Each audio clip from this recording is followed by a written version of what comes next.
Halo teman-teman sekalian, saya Christine Magdalena Riu dengan NIM 220305095, mahasiswi Prodi Ilmu Komunikasi Universitas Nusa Cendana. Saya membuat video ini dengan tujuan memenuhi tugas mata kuliah Komunikasi Internasional. Dalam presentasi singkat ini, saya akan membahas tentang apa saja komponen-komponen yang ada di dalam komunikasi internasional. Tapi untuk lebih jelasnya, saya akan membawa teman-teman ke dalam dunia kompleks komunikasi internasional melalui sebuah kasus yang melibatkan Amerika Serikat dan industri otomotif Jepang. Perundingan ini adalah contoh nyata dari bagaimana komunikasi internasional memainkan peran penting dalam membentuk kebijakan ekonomi dua negara yang berbeda. Yang pertama, mari kita kenali komponennya. Tentu saja di sini ada komunikator, yakni dalam kasus ini adalah pemerintah Amerika Serikat dan perwakilan industri otomotif dari Jepang.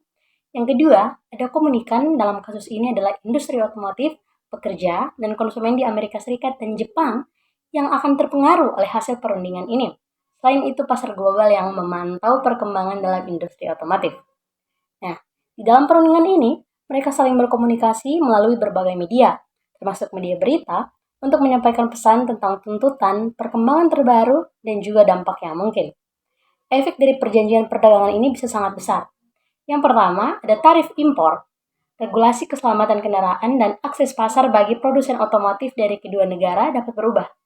Yang kedua, respon pasar, seperti perubahan dalam harga kendaraan atau keputusan investasi perusahaan, juga menjadi dampak yang harus diperhitungkan. Tanggapan dari asosiasi industri, serikat pekerja, dan kelompok konsumen di kedua negara dapat memengaruhi perundingan ini. Analisis dari pihak ketiga seperti lembaga riset ekonomi juga dapat memberikan umpan balik tentang dampak yang diharapkan dari kesepakatan.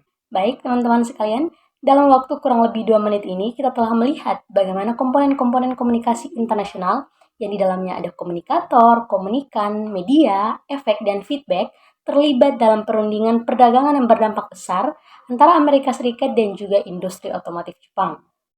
Kasus ini mengingatkan kita pada pentingnya pemahaman yang mendalam tentang komunikasi internasional dalam memahami dan membentuk kebijakan ekonomi global yang kompleks.